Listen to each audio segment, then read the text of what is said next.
ఓం నమో వెంకటేశాయ. అనుపేక్షణీయ పక్ష అనాక్షేప్య స్వీయ పక్ష గోవింద గోవింద. విశ్వస్య సృష్టి విలయ స్థితి హేతుమాద్యం విశ్వావసేధ పరమావధితత్వభూతం విశ్వావభాస పరిసూచిత భాస రూపం విశ్వాసకోటిమిత ఆనత ఆశ్రితోస్మి అని భక్తజనమానస సరసీరుహ నివాసుడైన శ్రీనివాసుని భక్తిగా ఆశ్రయించుకుంటూ శ్రీశుకుల వారు ఉపదేశం చేసిన శ్రీమద్భాగవతం యొక్క అధ్యయన కార్యక్రమాన్ని మనం ప్రారంభించుకుందాము. యథాప్రకారం ప్రార్థనా శ్లోకాలను సంకల్పవాక్యాలను చదువుకుని మంగళాచరణం చేసుకుందాము. శ్రీ గురు ప్రార్థన.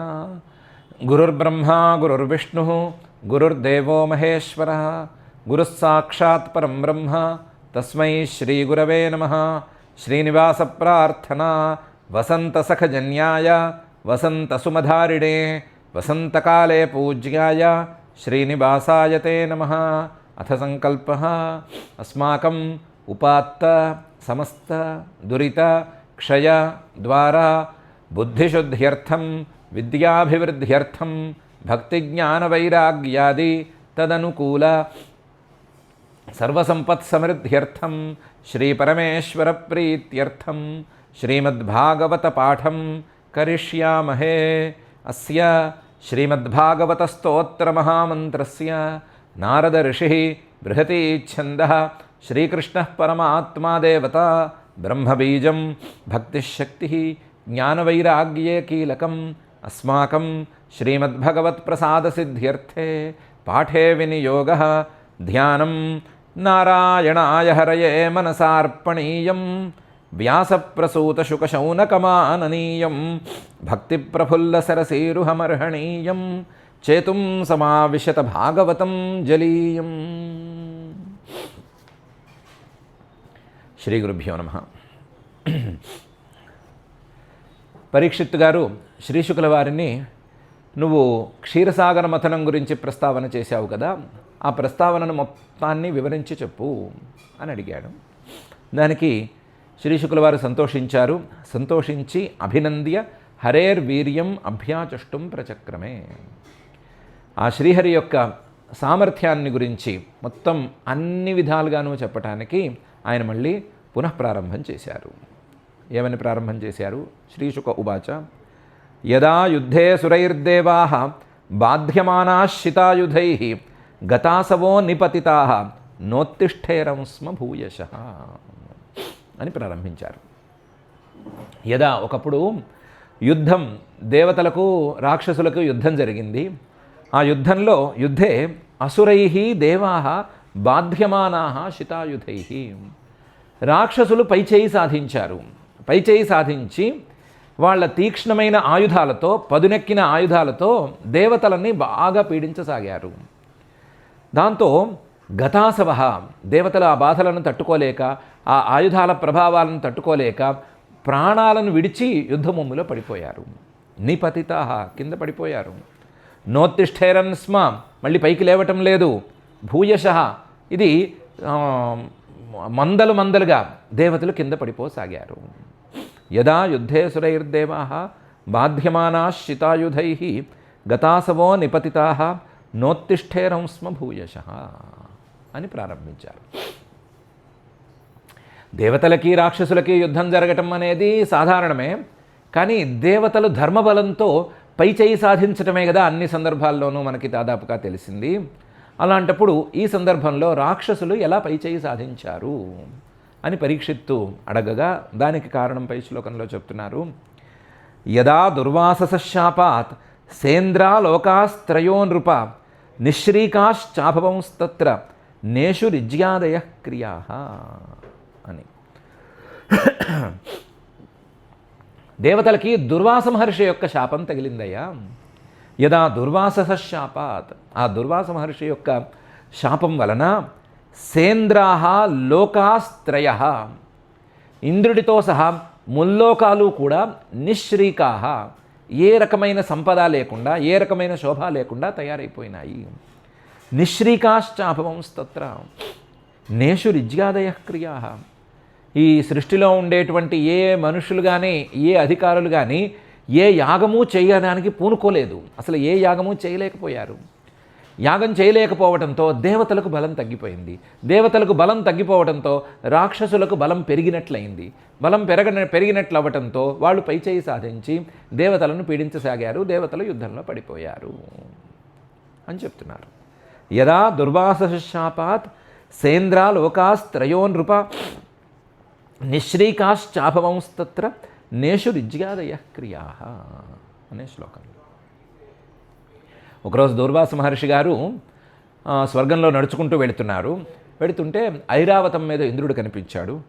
ఇంద్రుడు కనిపించడంతో ఇంద్రుడిని ఒకసారి పలకరించి దుర్వాస మహర్షి గారు తన మెడలో ఉండేటువంటి హారాన్ని తీసి ఇంద్రుడికి ప్రసాదంగా ఇచ్చారు.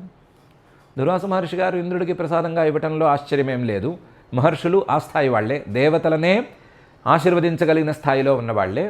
అందుకని తన మెడలో ఉండే హారాన్ని, పూలహారాన్ని ఇంద్రుడికి ఆశీర్వాదంగా ఇచ్చారు, ప్రసాదంగా ఇచ్చారు పుచ్చుకోమని. ఇంద్రుడు దాన్ని కళ్ళకు అద్దుకుని జాగ్రత్తగా ఎక్కడైనా భద్రంగా దాచిపెట్టాలి. కానీ ఇంద్రుడికి అప్పటికే కాస్తంత గర్వం తలకెక్కింది.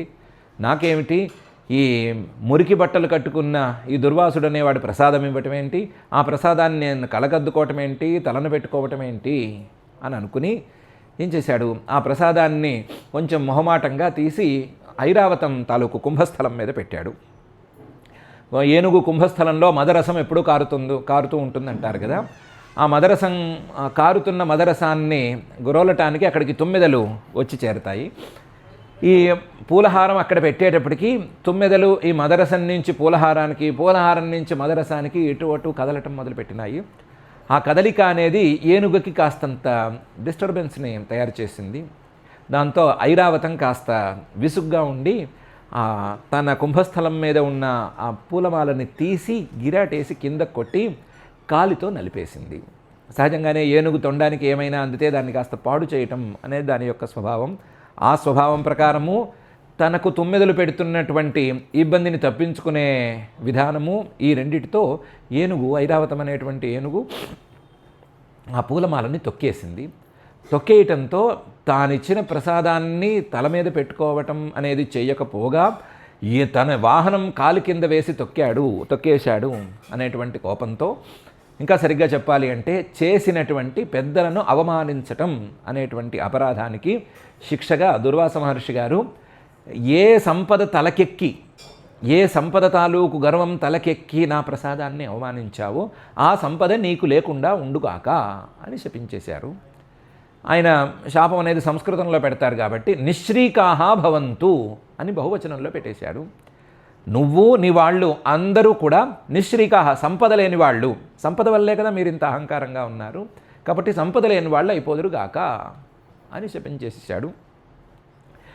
దుర్వాస మహర్షి శాపం మనకెందుకు కొడుతుంది అని అనుకున్నాడో ఏమో. ఇంద్రుడు తన దారిని తాను పోయాడు. వెంటనే కిందకి దిగి దుర్వాస మహర్షి గారి కాళ్ళేం పట్టుకున్నట్టు లేడు. ఇంద్రుడు తన దారిని పోయాడు, దుర్వాస మహర్షి గారు కూడా తన దారిని తాను వెళ్ళిపోయారు. కానీ తర్వాత వచ్చినటువంటి దేవాసుర సంగ్రామంలో మాత్రం దేవతలు తగ్గిపోయారు, ఇంద్రుడేమో బాగా నష్టపోయాడు, రాక్షసులదేమో పైచేయి అయింది. దేవతల సంఖ్యాబలం కూడా తగ్గిపోతూ వచ్చేసరికి ఇంద్రుడికి కాస్తంత కళ్ళు తెరుచుకున్నట్లయింది. ఇది ముమ్మాటికి దుర్వాస మహర్షి గారి శాపమే అనేటువంటి నిర్ణయం కలిగి నిశామ్యైతత్ సురగణాః మహేంద్ర వరుణాదయ నాభ్యగచ్చన్ స్వయం మంత్రయంతో వినిశ్చయం. చూశారు ఇంద్రుడు, మహేంద్ర, వరుణ లాంటి దేవతల యొక్క ముఠాలకు నాయకులు వీళ్ళందరూ చూసి ఇది దుర్వాస మహర్షి గారి శాపం తప్ప మరొకటి కాదు అని నిర్ణయించుకున్నారు. కానీ ఆ దుర్వాస మహర్షి గారు మళ్ళీ ఆయన దొరకరు కదా, ఆయన ఎక్కడో ఉన్నాడు. మరి దీన్ని ఎలా మనం దాటి వెళ్ళటం అనే ఆలోచనలు, అనే మంత్రాంగాలు నడిపినా సరే దానికి ఒక అంతు అనేది రాలేదు. నిశామ్యైతత్ ఈ విషయాన్ని చూసి సురగణాః దేవతల గణాల వాళ్ళు, మహేంద్ర వరుణాదయ మహేంద్రుడు, ఇంద్రుడు, వరుణుడు మొదలైనటువంటి వాళ్ళు నాభ్యగచ్చన్ స్వయం మంత్రయంతః ఆలోచనల మీద ఆలోచనలు చేశారు. మంత్రయంతః ఎవరి ఆలోచనలు వాళ్ళు చెప్తున్నారు. వినిశ్చయం నాభ్యగచ్చన్ ఆ ఆలోచనల తాలూకు కొన నిర్ణయం అనేదాన్ని మాత్రం ఎవ్వరూ చెప్పలేకపోయారు. ఎవరు ఈ కష్టాన్ని దాటి వెళ్ళటం ఎలా అని తేల్చలేకపోయారు. నిశామ్యైతత్ సురగణా మహేంద్ర వరుణాదయ నాధ్యగచ్చన్ స్వయం మంత్రయంతో వినిశ్చితం.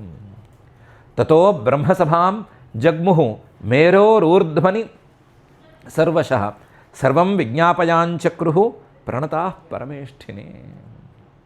దాంతో వాళ్ళు తేల్చుకోలేక, వాళ్ళలో వాళ్ళకి ఏమీ తేలక, తతః బ్రహ్మసభాం జగ్ముహు, బ్రహ్మగారి సభకి వెళ్ళిపోయారు, బ్రహ్మలోకానికి వెళ్ళారు. ఆ బ్రహ్మలోకం ఎక్కడుంది? మనం భూమండల వర్ణనంలో చెప్పుకున్నాం కదా, మేరోరూర్ధ్వని, మేరోహో మూర్ధని, మేరు పర్వతం తాలూకు శిఖరం మీద ఉంది. మేరోర్ మూర్ధని సర్వశః ఆ బ్రహ్మసభ ఉండేటువంటి స్థానాన్ని పట్టుకుని అక్కడికి వెళ్ళారు. వెళ్ళి అందరూ సర్వం విజ్ఞాపయాంచక్రుహు, జరిగిందంతా కూడా ఉన్నదినట్లుగా చెప్పేశారు. ఏమని చెప్పారు? దుర్వాస మహర్షి గారు ఆ శాప వృత్తాంతం, దాని తర్వాత జరిగినటువంటి సంఘటనలు, యుద్ధంలో జరుగుతున్నటువంటి దారుణమైన సంఘటనలు అనే విషయాన్ని మొత్తం చెప్పేశారు. సర్వం విజ్ఞాపయాంచక్రుహు. అయితే బ్రహ్మగారి దగ్గరికి వెళ్ళినప్పుడు మాత్రం కాస్తంత మర్యాదగా ఉన్నారు. ప్రణతాహ, చక్కగా దండం పెట్టారు. బ్రహ్మగారికి దండం పెట్టడంలో ఆశ్చర్యం లేదు. ఎందుకంటే పరమేష్ఠి, ఆయన అందరికంటే పైవాడు, ఆయన్ని అందరికంటే పైవాడు అని అందరూ నమ్ముతారు. పాపం బ్రహ్మగారిని ఇన్సల్ట్ చేయాలి అని అనుకోరు. బ్రహ్మర్షి స్థాయిలో ఉన్నవాడు అని తెలియక దుర్వాస మహర్షి గారినే కాస్తంత ఇన్సల్ట్ చేశారు. ఆ తప్పు మళ్ళీ బ్రహ్మగారి దగ్గర కూడా పునరావృతం కాకుండా బ్రహ్మగారికి అయితే వినయంగా దండం పెట్టుకుని ఉన్నదన్నట్టుగా సర్వం చెప్పారు. తతో బ్రహ్మసభాం జగ్ముహు మేరోర్మూర్ధని సర్వశః సర్వం విజ్ఞాపయాంచక్రుః ప్రణతాః పరమేష్ఠినే. స విలోక్యేంద్రవాయువాదీన్ సత్మాన్ గతప్రభాన్ లోకాన్ అమంగళప్రాయాన్ అసురాన్ అయథా విభుః. ఆ బ్రహ్మగారు ఒక్కసారి తేరిపార చూశారు. చూస్తే అదే బ్రహ్మగారు విలోక్య ఇంద్రవాయువాదీన్, ఎదుర్కొండా ఎవరున్నారు? ఇంద్రుడు, వాయువు, వరుణుడు, వీళ్ళందరూ ఉన్నారు. దిక్పాలకులు, ఇంద్రుడు, వీళ్ళందరూ ఉన్నారు.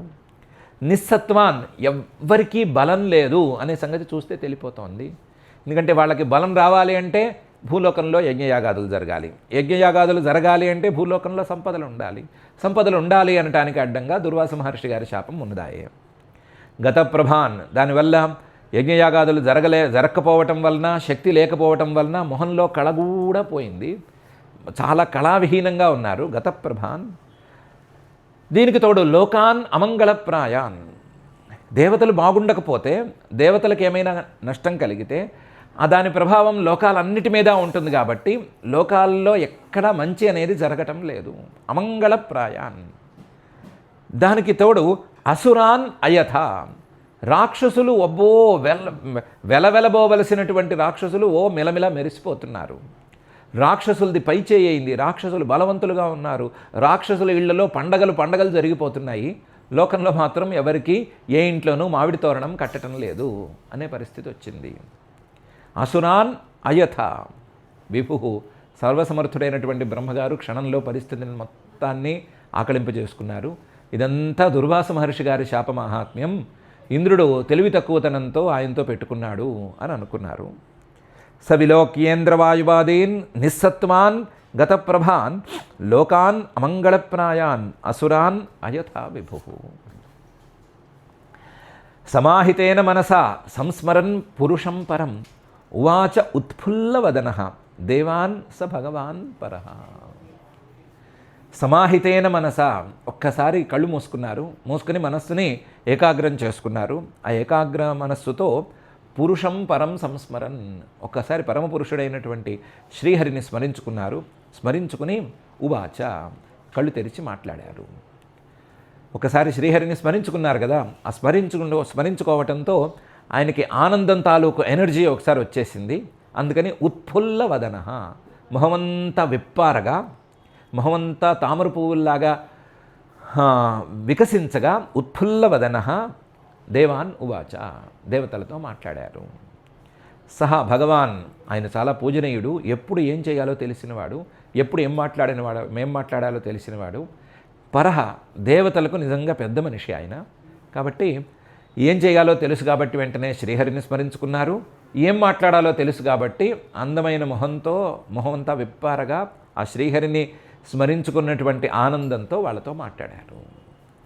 సమాహితేన మనసా సంస్మరన్ పురుషం పరం ఉవాచోత్ఫుల్లవదనో దేవాన్ స భగవాన్ పరః. ఏమని మొదలుపెట్టారు? అహంభవో యూయమథోసునాదయ మనుష్య తిరియం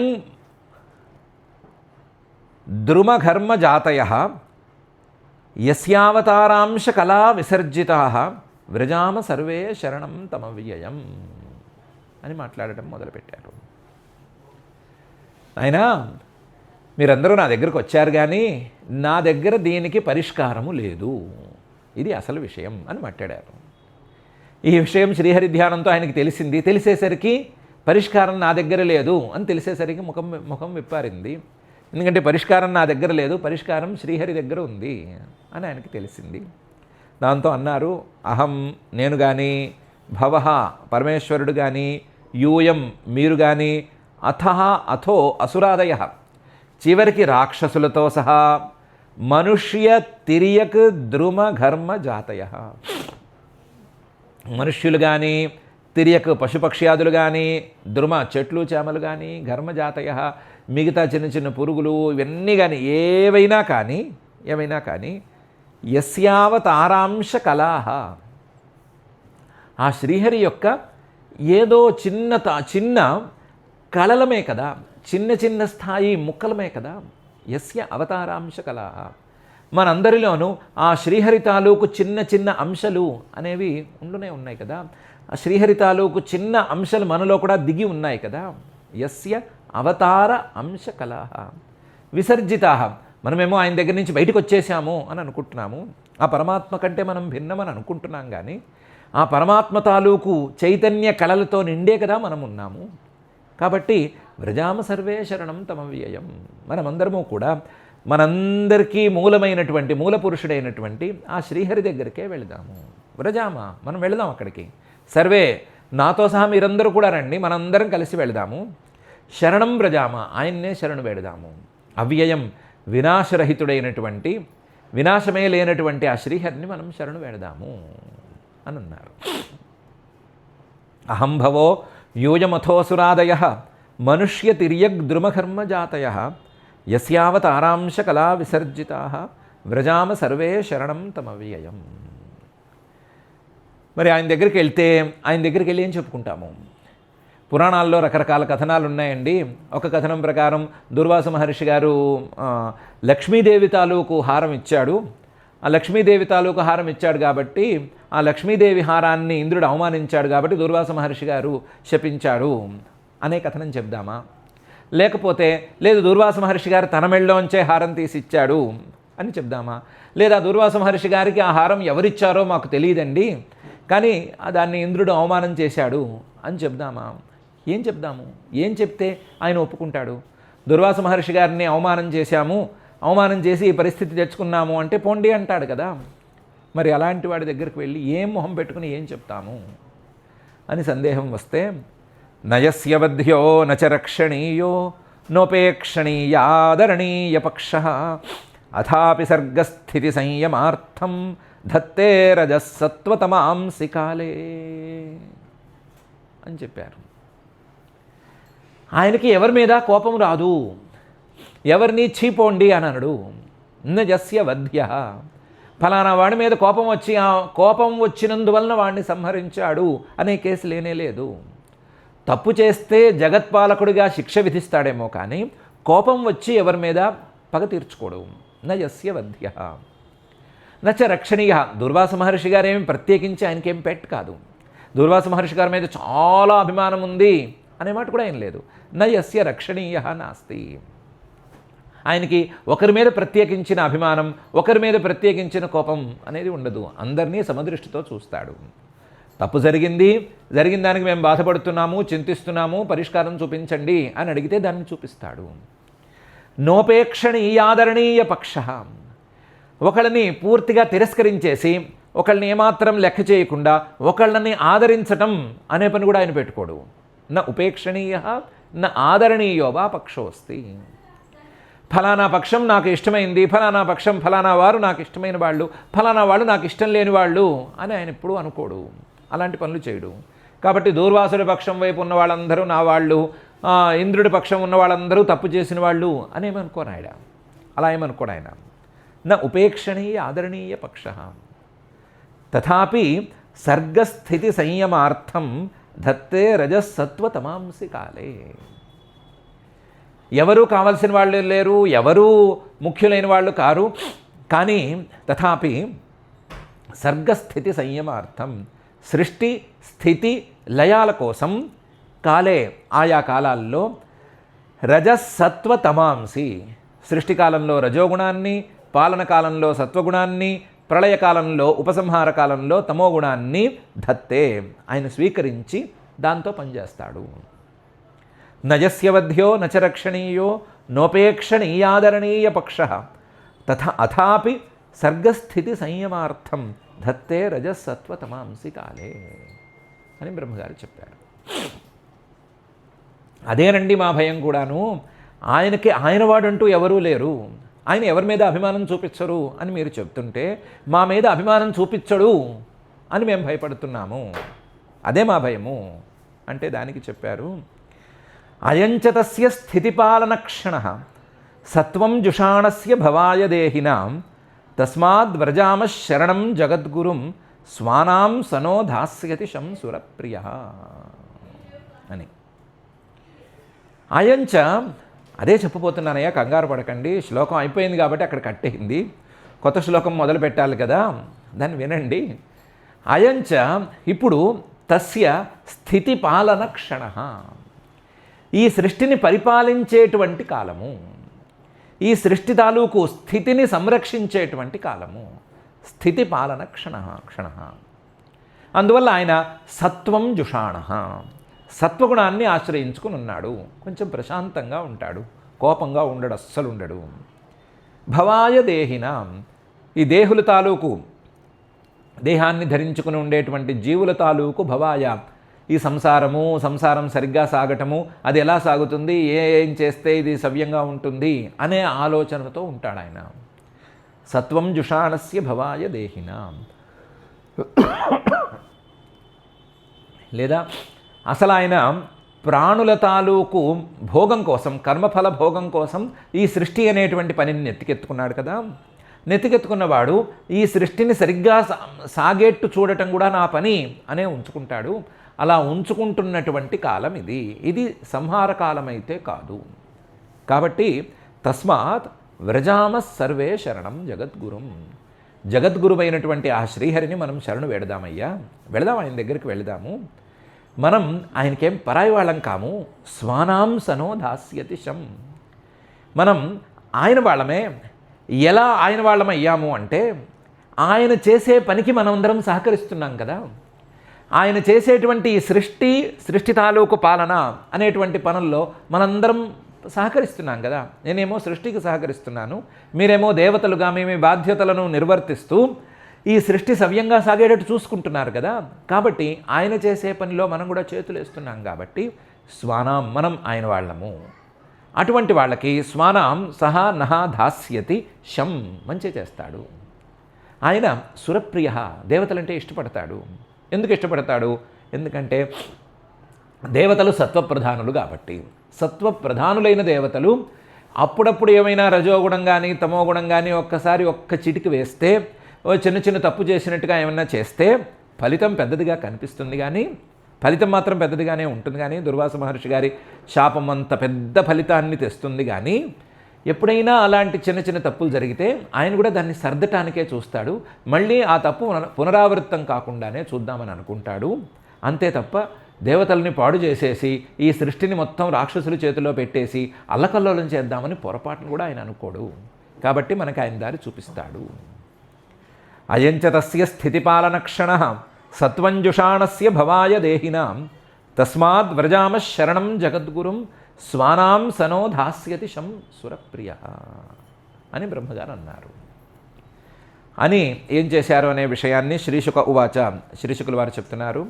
ఇత్యాభాష్య సురాన్వేదా సహ దేవైరరిందమ అజితస్య పదం సాక్షాత్ జగామ తమసః పరం ఇత్యాభాష్య. ఈ రకంగా దేవతలతో మాట్లాడి సురాన్ వేదాహ బ్రహ్మగారికి వేదాహ అని పేరు, సహ దేవై దేవతలతో సహా అరిందమ శత్రువులను జయించేటువంటి ఓ పరీక్షిత్తు అజితస్య పదం సాక్షాత్ జగామ. ఈ దేవతలందరినీ వెంటేసుకుని అజితుడైనటువంటి ఆ శ్రీహరి యొక్క పదం స్థానాన్ని, క్షీరసాగరం అనేటువంటి స్థానాన్ని సాక్షాత్ జగామ, ఏమి అటు ఇటు లేకుండా డైరెక్ట్గా వెళ్ళిపోయాడు. లేదా అజితస్య సాక్షాత్ పదం, అజితుడు ఉండేటువంటి స్థానమైనటువంటి క్షీరసాగరం దగ్గరికి హాయిగా వెళ్ళాడు. తమసః పరం, అది చీకటులకి అవతల వైపు ఉంది. అక్కడ చీకటి అనేది పని చేయదు, అలాంటి చోట్ల ఉంది. అక్కడికి ఈయన వెళ్ళాడు. దేవతల్ని కూడా తీసుకెళ్ళి క్షీరాబ్ది దగ్గరికి దేవతల్ని కూడా తీసుకెళ్ళి విష్ణువుని శ్రీమన్ మహావిష్ణువు దర్శనం చేయిస్తాను అని అక్కడికి తీసుకెళ్ళి అక్కడ నుంచో పెట్టాడు. ఇత్యాభాష్య సురాన్ వేదాః సహదేవైరనిందమ అజితస్య పదం సాక్షాత్ జగామ తమసః పరం. పాపం బ్రహ్మగారు ఒక్కరూ వెళ్ళుంటే దర్శనం ఇచ్చేవాడేమో ఆయన. ఈ దేవతలందరినీ వెంటేసుకుని వెళ్ళి, అందులోనూ దుర్వాస మహర్షి గారి పెద్ద మనిషి గారి శాపాన్ని నెత్తినేసుకున్న దేవతల్ని వెంటేసుకుని వెళ్ళేసరికి బ్రహ్మగారికి కూడా దర్శనం ఇవ్వలేదు ఆయన.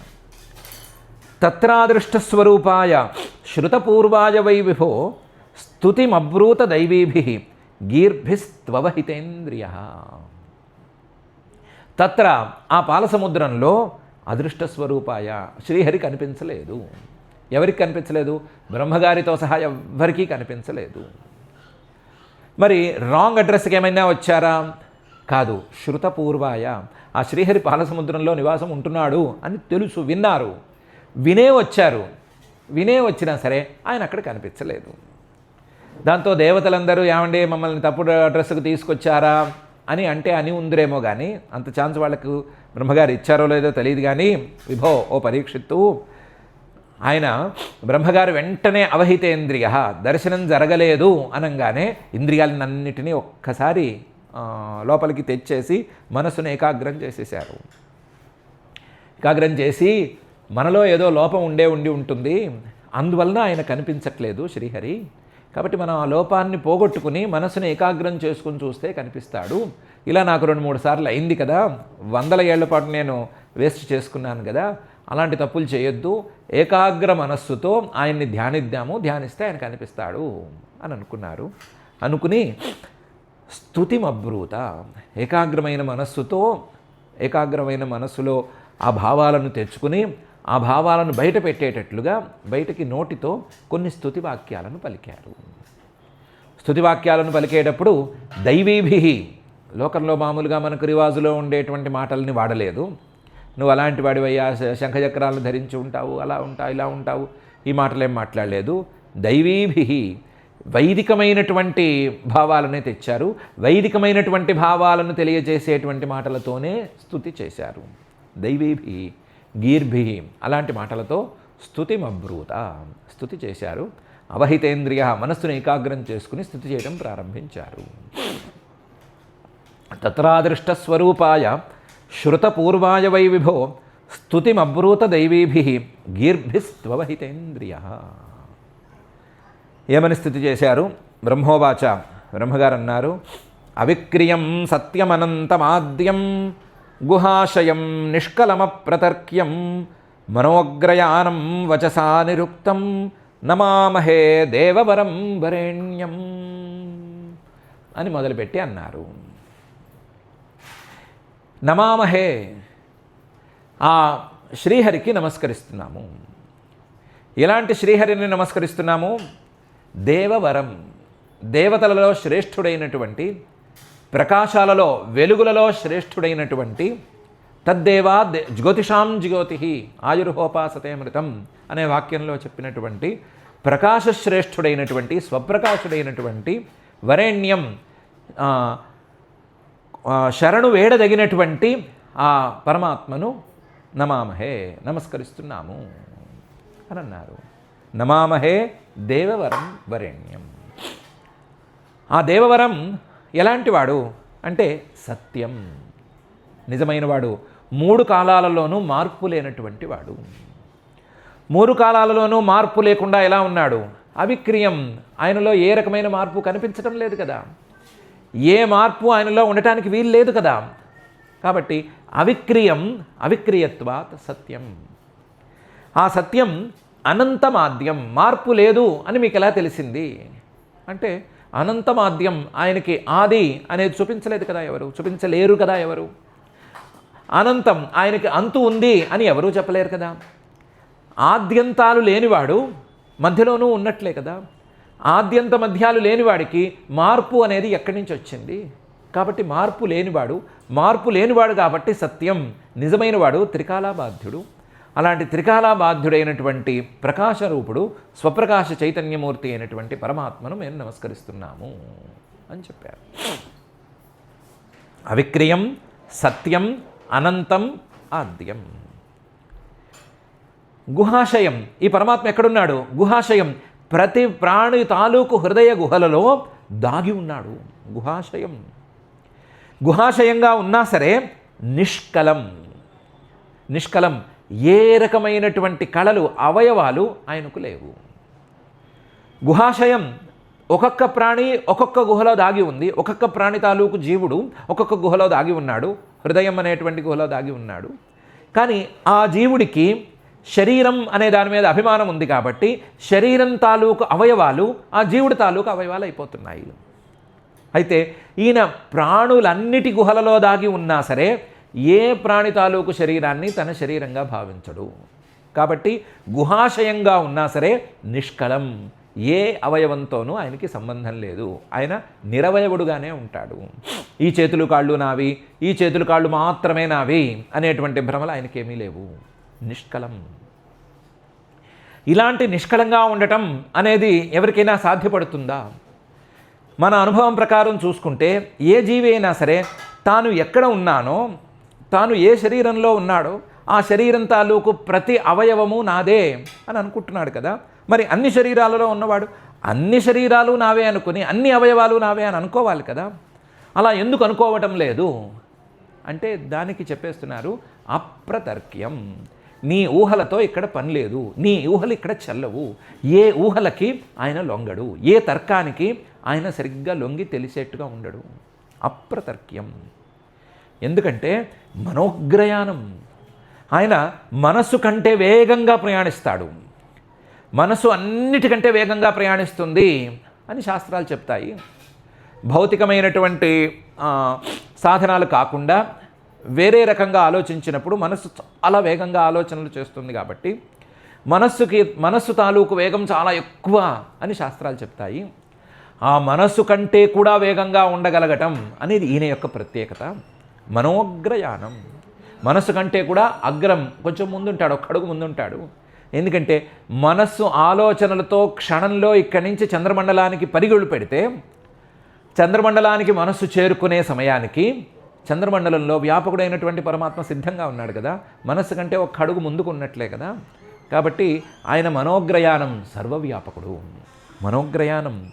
అదే సమయంలో వచస అనిరుక్తం, మాటలతో ఆయన్ని గురించి చెప్పలేరు.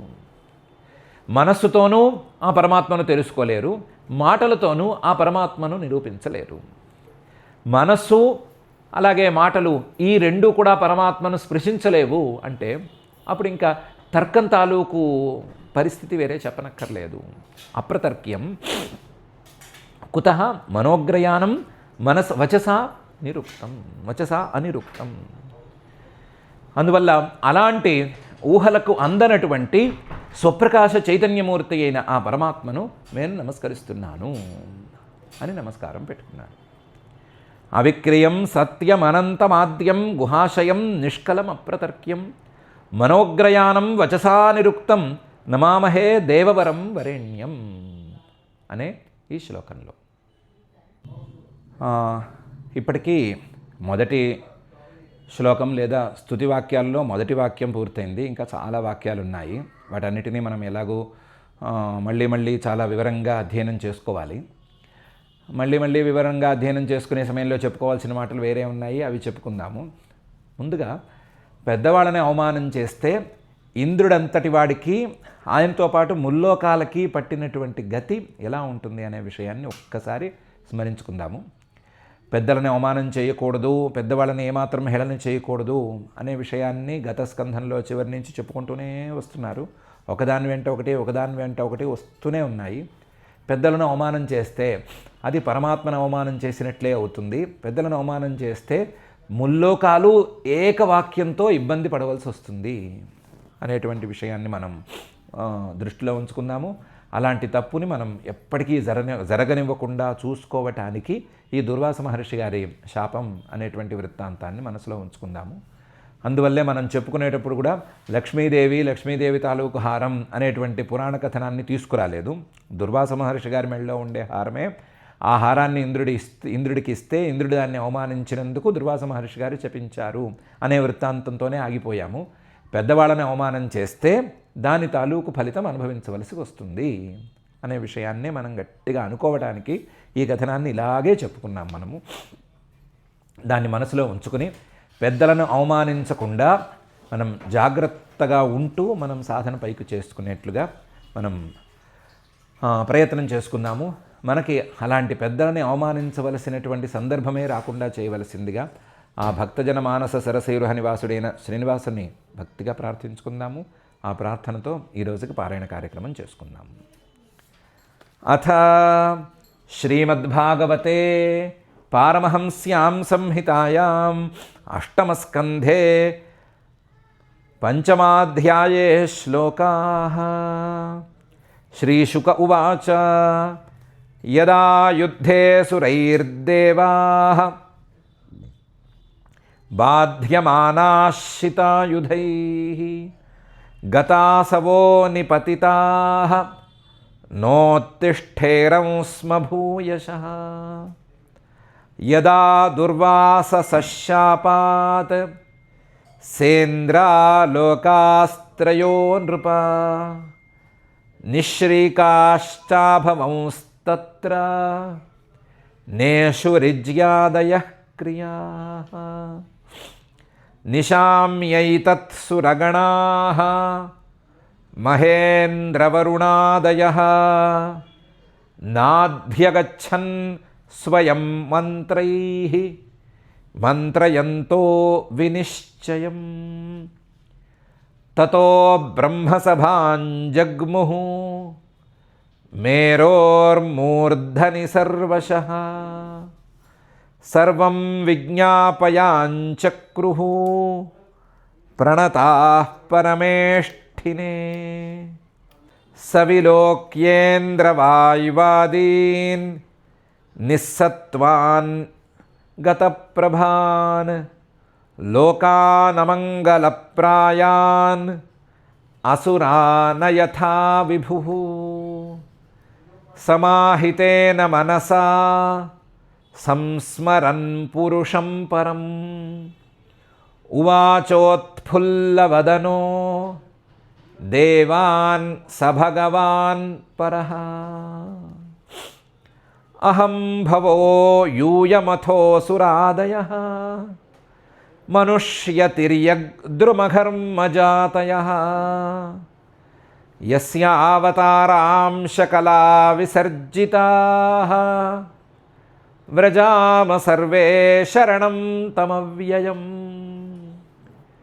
నయస్య వధ్యో నచ రక్షణీయో నోపేక్షణీయాదరణీయపక్షః.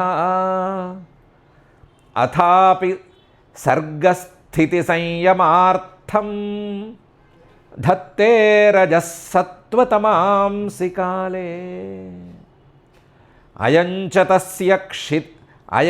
తస్య స్థితిపాలనక్షణః సత్వం జుషాణస్య భవాయ దేహినాం. తస్మాద్వ్రజామః శరణం జగద్గురుం స్వానాం సనో ధాస్యతి శంసురప్రియః. శ్రీశుక ఉవాచ ఇత్యాభాష్యసురాన్ వేదాః సహ దేవైరరిందమా అజితస్య పదం సాక్షాత్ జగామ తమసః పరం తత్రాదృష్టస్వరూపాయ శ్రుతపూర్వాయ వై విభో స్తుతిమబ్రూత దైవీభిః గీర్భిస్త్వవహితేంద్రియః. బ్రహ్మోవాచ అవిక్రియం సత్యమనంతమాద్యం గుహాశయం నిష్కలమప్రతర్క్యం మనోగ్రయానం వచసా నిరుక్తం నమామహే దేవవరం వరేణ్యం. ఇది శ్రీమద్భాగవతే పారమహంస్యాం సంహితాయాం అష్టమస్కంధే పంచమాధ్యాయే శ్లోకాః.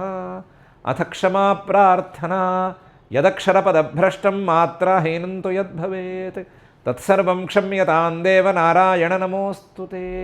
అథ భగవత్సమర్పణం కాయేన వాచా మనసేంద్రియైర్వా బుద్ధ్యాత్మనా వా ప్రకృతే స్వభావాత్ కరోమి యద్యత్ సకలం పరస్మై నారాయణాయేతి సమర్పయామి. అథ లోకక్షేమ ప్రార్థనా సర్వే భవంతు సుఖినః సర్వే సంతు నిరామయాః సర్వే భద్రాణి పశ్యంతు మా కశ్చిద్ దుఃఖభాగ్ భవేత్.